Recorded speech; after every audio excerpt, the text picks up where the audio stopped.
Mainland Southeast Asia is largely rural. Most people are farmers who live in small villages and work long hours. Most farm work is done by hand or using traditional methods. Farmers grow rice on fertile slopes and along rivers or on terraced shelves of land. The wet tropical climate enables the farmers there to grow 2 or 3 crops a year. Most rural people live in the area's fertile river valleys and deltas, which have the best farmland.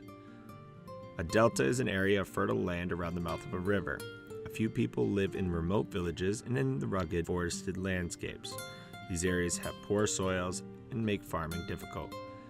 Many of the people who live there belong to small ethnic groups known as hill peoples. Although most people live in rural areas, mainland Southeast Asia has several very large cities. Most are growing rapidly as people move to them for work. Rapid growth has led to crowding and pollution. In these cities, you'll find bicycles, scooters, cars, and pedestrians all crowded on the city streets. Smog hangs in the air and pollution is rampant. Skyscrapers tower over huts and cars zip past pedicabs, or taxis that are pedaled by bikes. Myanmar lies south of China on the Bay of Bengal.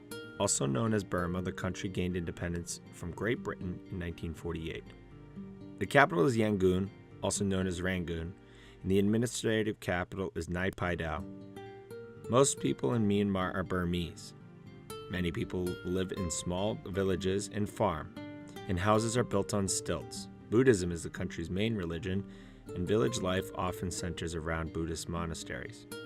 Myanmar's poor history of human rights has isolated the country and hurt its economy. Some countries, such as the United States, won't trade with Myanmar. Despite its rich natural resources such as oil, timber, metals, jade, and gems, Myanmar and most of its people remain poor. To the southwest of Malaysia is Thailand. Thailand was once known as Siam. The capital and largest city of Thailand is Bangkok. It's a modern and crowded place. Bangkok is known for its many spectacular palaces and Buddhist wats. The city is also famous for its klongs, or canals.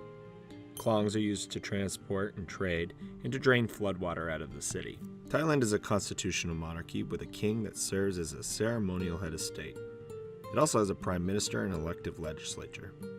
It's a democracy, and its elected government and rich resources have led it to have an economy that is growing and healthy. Industry, farming, fishing, mining, and tourism fuel its growth.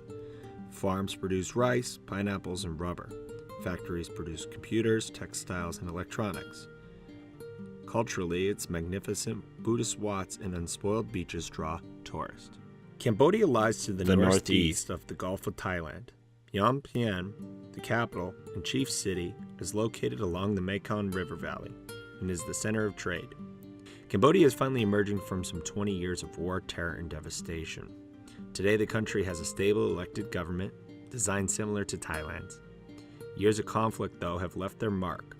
Farming has improved and the country is building its industry, but it remains poor, and land mines and other remnants of war have left the country battered. Laos is a landlocked country with rugged mountains, and as a result, it's poor and underdeveloped. It has limited electricity or railroads.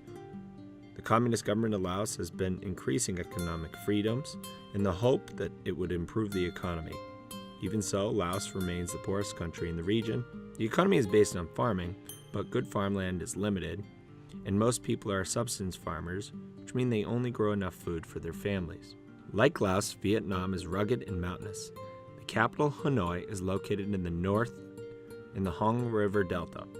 The largest city, Ho Chi Minh, is in the south, on the Mekong Delta. Vietnam's communist government has been allowing more economic freedom and private business. As a result, the changes have helped the economy to grow. Most people still farm, but industry and services are expanding, especially fishing and mining.